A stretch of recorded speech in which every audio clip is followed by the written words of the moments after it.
इस जेल में दीवारें या गार्ड नहीं है, लेकिन कोई बचना नहीं चाहता। कैदी कई सालों से रेगिस्तान के बीच में गड्ढे खोद रहे हैं। यह कहानी हमें उस रेगिस्तान में ले जाती है जहां किशोरों और कैदी वर्दी का एक समूह छेद खोद रहा है और चिलचिलाती धूप में बर्फ बैग नाम का एक लड़का कड़ी मेहनत नहीं कर सकता है और खुद को कड़ी मेहनत से मुक्त करने के लिए पैर पर एक रेटलस्नेक द्वारा काट लिया जाता है। श्रम एक ही समय में शहर में कहीं स्नीकर्स की एक जोड़ी स्टेनली येल नाम के लड़के के सिर पर गिरता है। उसे अपने पैरों से नहीं गिराता। लड़के का परिवार नहीं है। बदबूदार पैरों के लिए एक उपाय का आविष्कार करने की प्रक्रिया, इसलिए वह गंध के मुद्दों को घर लाने का फैसला करता है। जिस तरह से पुलिस उसे गिरफ्तार करती है और उस पर एक प्रसिद्ध बेसबॉल खिलाड़ी स्नीकर्स चोरी करने का आरोप लगाते हैं। पुलिसकर्मी लड़के को उसके माता पिता के पास लाते हैं और यह जानकर आश्चर्य हुआ कि विभिन्न प्रकार के जूते के जोड़े अपार्टमेंट के हर कोने पर कब्जा कर लेते हैं। पुलिस अपार्टमेंट छोड़ देती है कि लड़का सिर्फ एक जूता सनकी है और यह वह है जिसने सेलिब्रिटी स्नीकर्स चुराए थे। ऑडबॉल परिवार का मानना कि स्टेनली येल परिवार के सभी पुरुषों पर एक प्राचीन पारिवारिक अभिशाप है और यही कारण है कि स्टेनली जूनियर को अदालत के आदेश से एक और दुर्भाग्यपूर्ण घटना हुई थी। स्टेनली को भेजा जाता है शिविर नामक एक निरोध शिविर मैनरी झील, जहां उसे 18 महीने बिताने होंगे और कड़ी मेहनत के बावजूद शिविर रेगिस्तान में एक छोटे से नखलिस्तान में स्थित था। नाम कैंप में कोई झील नहीं है। स्टेनली कैंप काउंसलर से मिलता है जो उसे मिस्टर सर कहने का आदेश देता है। वह तुरंत लड़के को चेतावनी देता है कि शिविर से सैकड़ों मील तक भागने का कोई मतलब नहीं है। केवल एक शरीर के बिना रेगिस्तान है। पानी से बचने के प्रयास केवल और साथ ही करेंगे एक जहरीले सरीसृप के काटने से मौत और शिकारियों के खंड। स्टेनली को एक कैदी की वर्दी और एक फावड़ा दिया जाता है और कहा जाता है अपने कर्तव्यों के लिए हर दिन उसे सुबह से शाम तक रेगिस्तान में छेद खोदना होगा। एक सुधारक शिविर मनोवैज्ञानिक उपनाम मां ने स्टेनली को दस्ते के अन्य लड़कों से मिलवाया। वह एक संकेत रहा है कि किशोर केवल उनके उपनामों का जवाब देते हैं। एक्स-रे, बगल, स्क्वीड, जिगजैग, चुंबक और 0-0 है। किशोरों में सबसे छोटा और उसका उपनाम मिला क्योंकि वह लगातार चुप है, मतलब उसके पास केवल 0 है और उसका सिर स्टेनली बर्फ बैग के दस्ते और जगह में शामिल हो जाता है जो पहले एक रेटलस्नेक द्वारा काट लिया गया था। इसलिए लड़के पहले लंच में उसके साथ तिरस्कार के साथ व्यवहार करते हैं। स्टैनली इस बारे में बात करता है कि उसे परेशान किशोरों के लिए शिविर में क्या मिला। वो गलत था। बेसबॉल खिलाड़ी क्लाइडर चोरी करने का आरोप। लिविंगस्टन स्नीकर्स जो उन्होंने एक अनाथालय को दान कर दिए थे। बॉय स्टोरी 0 सुनकर इसके लिए सन्नाटा टूट गया था पहली बार और पूछा कि स्नीकर्स के स्टेनली ने उन पर रेड क्रॉस किया था और एक लड़का आश्चर्यजनक रूप से पुष्टि करता है कि रात में कूबड़ है। अपने पिता की कहानियों को अपने परदादा स्टेनली के बारे में याद करते हुए कहते हैं कि वह पहला नहीं है जिसने अपने परिवार के अभिशाप को शुरू किया था। स्टॉक में एक भाग्यातीत में बाजार, लेकिन वह एक बार एक महिला एक और डाकू चुंबन के बार्लो नामक एक महिला द्वारा फटकारा गया था। जंगली पश्चिम में संचालित और वह मरने से पहले अपने पीड़ितों को चूमने के लिए जानी जाती थी। उनके चेहरे पर चमकदार लिपस्टिक का निशान छोड़कर स्टेनली ने लात्वियाई गांव में सुअर किसान के रूप में पहली बार काम नहीं किया और एक खूबसूरत लड़की के साथ प्यार में गिर गया। मालिक की बेटी है। स्टेनली से सलाह लेने का फैसला किया स्थानीय ज्योतिषी मैडम जहरानी, ताकि वह उसे बता सके कि लड़की का दिल कैसे जीता जाए। महिला ने उसे भूलने की सलाह दी। मूर्ख लड़की और अमेरिका जाओ, जहां नियति ने लड़के स्टेनली का इंतजार किया और प्यार ने भविष्यवक्ता की बात नहीं मानी और लड़की के पिता के पास उसका हाथ और दिल मांगने गया, लेकिन मना कर दिया गया तो स्टेनली वापस भाग्य बताने वाले के पास चला गया। लड़की के पिता फॉर्चून टेलर ने सलाह दी लड़का एक छोटा सुअर लेकर उसे नदी से पीने के लिए रोजाना पहाड़ पर ले जाए तो सुअर बड़ा और बड़ा हो जाएगा और उसे दिया जा सकता है।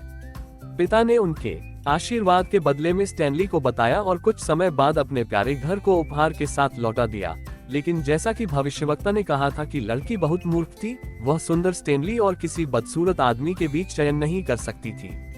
ने उसे निराश एक तस्वीर भी दी। लड़की की मूर्खता। स्टेनली ने भाग्य बताने वालों की पहली सलाह का पालन करने का फैसला किया और अमेरिका के लिए रवाना हुई, जहां एक नया जीवन उसका इंतजार करता है। लेकिन असहाय साथी पूरी तरह से उस वादे को भूल जाता है जो उसने उस महिला से किया था। वह मैडम जहरानी को उसी पहाड़ पर ले जाना था और उसे नदियों से एक पे देना था ताकि वह ताकत और युवा हासिल कर सके, क्योंकि लड़के ने उसका पालन नहीं किया। एक ज्योतिषी की आवश्यकता है। फॉर्चून टेलर ने शिविर में कुछ दिनों तक काम करने के बाद अपने पूरे पुरुष वंश को हमेशा के लिए शाप दिया। स्टेनली को स्थानीय नियमों और कड़ी मेहनत की आदत हो गई। वह कहता है कि लड़कों में से कोई भी नहीं जानता कि वे स्टेनली के लिए क्या खोद रहे हैं। अपने माता पिता को एक पत्र लिखता है जिसमें वह झूठ बोलता है कि वह ठीक है और शिविर करता है ताकि उसके परिवार को चिंता न हो कि स्टैनली खुदाई के एक और दिन जीवाश्म पाता है, और यह मां को देता है उम्मीद है कि उसे समय दिया जाएगा। ठीक है, लेकिन मनोवैज्ञानिक ने उसे आश्वासन दिया कि वार्डन को किसी भी जीवाश्म की परवाह नहीं है।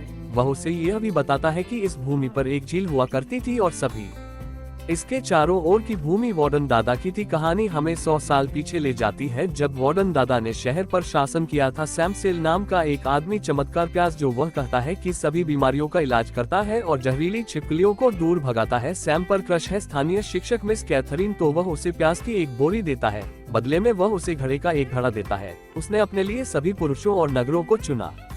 ऑन गुप्त रूप से एक सुंदर शिक्षक के साथ प्यार में है, इसलिए वे जोड़े को ईर्ष्या स्टेनली के साथ देखते हैं, जैसा कि एक्स-रे द्वारा संपर्क किया गया था और कहा था कि अगली बार जब वह उसे लाने के लिए कुछ भी पाता है तो लड़के अंततः स्टेनली को समूह में स्वीकार कर लेते हैं और उसे उपनाम देते हैं गुफाओं का आदमी। अपने से एक वापसी पत्र पढ़ रहा है। स्टेनली उसकी कहानियों पर हंसती है। शून्य ने उससे पूछा कि वह उस पर क्या हंस रहा है, फिर स्वीकार करता है कि वह शून्य नहीं पढ़ सकता। स्टेनली को पढ़ाने के लिए कहो, उसे पढ़ने के लिए, लेकिन वह कहता है कि वह हर दिन खुदाई से थक जाता है और खुदाई स्थल पर इसके लिए समय नहीं होने के कारण स्टैनली को कुछ ऐसा मिलता है जो प्रारंभिक केबी के साथ एक खोल आवरण जैसा दिखता है। इसे एक्स-रे द्वारा उठाया जाता है और अगली सुबह मां को दिया जाता है। शिविर वार्डन खोजने के बारे में सुनकर दिन की छुट्टी पाने के लिए जो एक महिला निकली है वह शिविर में आती है। वह दिन में एक्स-रे देती है और बाकी लोगों को आने का आदेश देती है।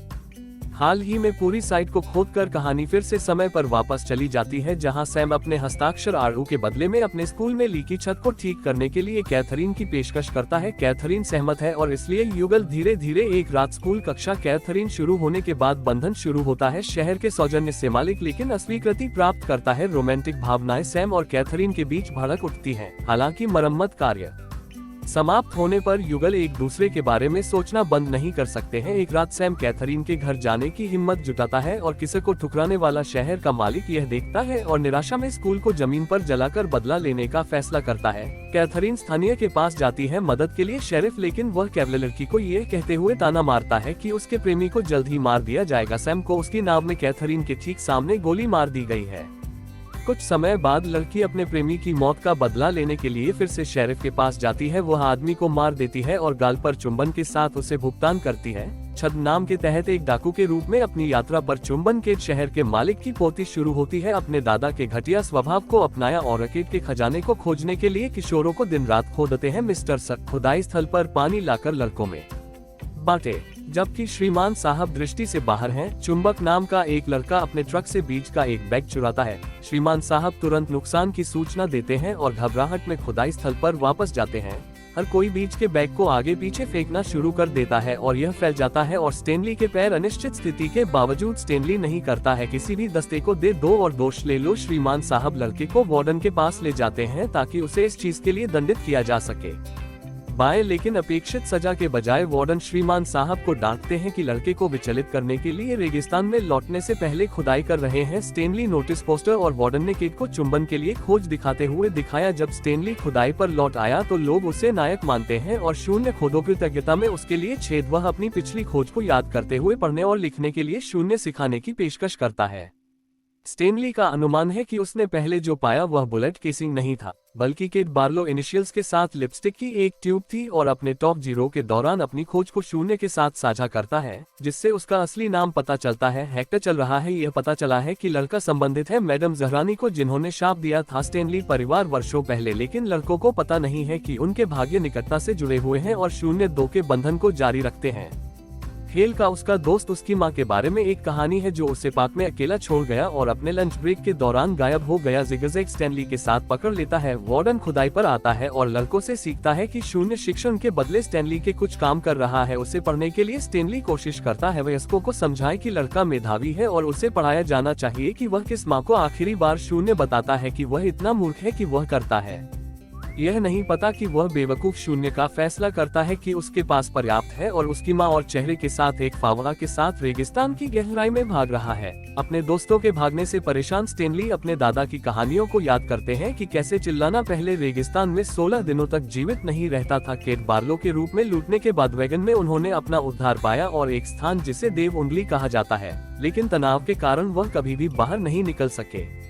अगले दिन किसी के साथ खेलते हुए स्टेनली अपने भगोड़े दोस्त को बचाने का फैसला करता है। वह मिस्टर सर के लिए एक कार चुराता है और थोड़ी देर ड्राइव करने के बाद यह पैदल चल रहे छेद में से एक में गिर जाता है। वह रेगिस्तान में गहरे भाग जाता है, जबकि बाकी घंटों भटकने के बाद दस्ते ने उसकी जय जयकार की। धधकते सूरज में रेगिस्तान के माध्यम से स्टेनली अंत में शून्य पाते हैं। लड़का एक बूढ़े लड़के के नीचे छिपा हुआ है। दोनों एक बार सैम से संबंधित थे। यहाँ तक आरू जाम का एक जार भी बचा है, जिसमें लड़का दूरी में स्टेनली नोटिस राशि साझा करता है और यह लड़कों को दौड़ के अंगूठे की बहुत याद दिलाता है। लड़के को पता चलता है कि यह स्टेनली के दादाजी की कहानी से पहाड़ है। पहले नहीं, लड़के तय करते हैं सुरक्षा खोजने के लिए पहाड़ पर चढ़ना, चट्टानों पर चढ़ना। स्टेनली एक नाजुक चट्टान को पकड़ लेता है। किंवदंतियों अपने दोस्त को एक फावड़ा शून्य हाथों से फिसल जाता है ताकि वह ऊपर चढ़ने के लिए इसका इस्तेमाल कर सके। इससे लड़के को अपनी हथेलियों को बुरी तरह चोट लगी, लेकिन उसने स्टेनली को मौत से बचा लिया। लड़के लगभग शीर्ष पर पहुंच गए, लेकिन थकान के कारण शून्य गिर गया और हिल नहीं सकता। आगे लड़के ब्रेक लेते हैं और हैक करते हैं या कबूल करते हैं उसका दोस्त की वह कैंप पर समाप्त हुआ, क्योंकि शून्य ने उसके अनाथालय से वही स्नीकर्स चुरा लिए और उनके माध्यम से स्टेनली पर पुल के ठीक नीचे अपने कबूलनामे के बाद जिम्मेदार ठहराए जाने के डर से लड़का भागे। स्टेनली अपने दोस्त के खिलाफ कोई शिकायत नहीं रखता है और उसे अपने ऊपर ले जाता है और इस तरह अनजाने में वह पूरा करता है जो दादाजी से मैडम का वादा है। जहरानी ने अपने महान पोते को पहाड़ की चोटी पर नाले में ले जाकर कुछ लोग नाले से पीते हैं और वही खाते हैं। या ऑकुलस प्याज सैम पानी के ठीक बगल में उगाया। इस बीच स्टेनली के पिता अंततः आड़ू और प्याज को मिलाकर अप्रिय पैर की गंध के लिए एक व्यावहारिक इलाज खोजने का प्रबंधन करते हैं। स्टेनली परिवार का अभिशाप अब हमेशा के लिए हटा दिया जाता है। स्टेनली का वकील शिविर में आता है और वार्डन को बताता है कि लड़का निर्दोष है और उसे घर लौटा दिया जाना चाहिए। हालांकि छेद वाले वार्डन जो स्टेनली पहले ही भाग चुके हैं, दिनों के लिए शिविर से और पहले से ही मृत हो सकता है। हम समय पर वापस जाते हैं। एक आखिरी बार केट बार्लो सैम की नाव ढूंढते हैं और अपने पिछले प्रेमी को याद करते हुए बैठ जाते हैं। महिला शहर के मालिक से संपर्क करती है, जो उसे यह बताने की कोशिश करती है कि वह कहाँ थी सभी चोरी के खजाने। लेकिन केट चलो खुद हो। एक पीले धब्बेदार छिपकली द्वारा काटा गया और तब से एक से अधिक पीढ़ी के रहस्य को उसकी कब्र तक ले जाता है। मालिक में से एक ने सुबह के स्टेनली और शून्य में खजाना खोजने के लिए पूर्व झीलों की भूमि के माध्यम से असफल रूप से खोदा है। या खुदाई स्थल पर पहुंचने वाला पहला व्यक्ति है और उस स्थान पर खजाना छाती खोदता है जहां स्टेनली ने वार्डन को लिपस्टिक पाया था। उनके साथियों के साथ ऑरलर से प्रतिष्ठित खजाना लेने की योजना है, लेकिन उसकी योजनाओं को जहरीली छिपकलियों द्वारा विफल कर दिया गया है जो लड़कों के चारों ओर झुंड में है और खजाना चाओ। बाद में एक वकील पुलिस के साथ उत्खनन स्थल पर आता है। वार्डन ने लड़कों पर खजाना चुराने और भागने की कोशिश करने का आरोप लगाया, लेकिन ट्रंक पर स्टेनली येलनोस नाम शून्य नोटिस स्टेनली को खजाने और वार्डन के साथ शिविर से रिहा कर दिया गया। उसके मिनियंस इसे हिरासत में लिया जाता है। रेगिस्तान में पहली बार बारिश हुई और 100 साल स्टेनली ने अपने खुश चालक दल को अलविदा कहा और वह और शून्य शहर वापस आ गए। घर पर स्टेनली अपने परदादा के खजाने को अपने परिवार के बीच साझा करता है और शून्य हेक्टर अंत में अपनी मां को खोजने का प्रबंधन करता है, जो इस समय उसकी तलाश कर रही है कि लड़के पड़ोसी बन जाते हैं और सभी जारी किए गए बच्चों को आने के लिए आमंत्रित नहीं कर सकते।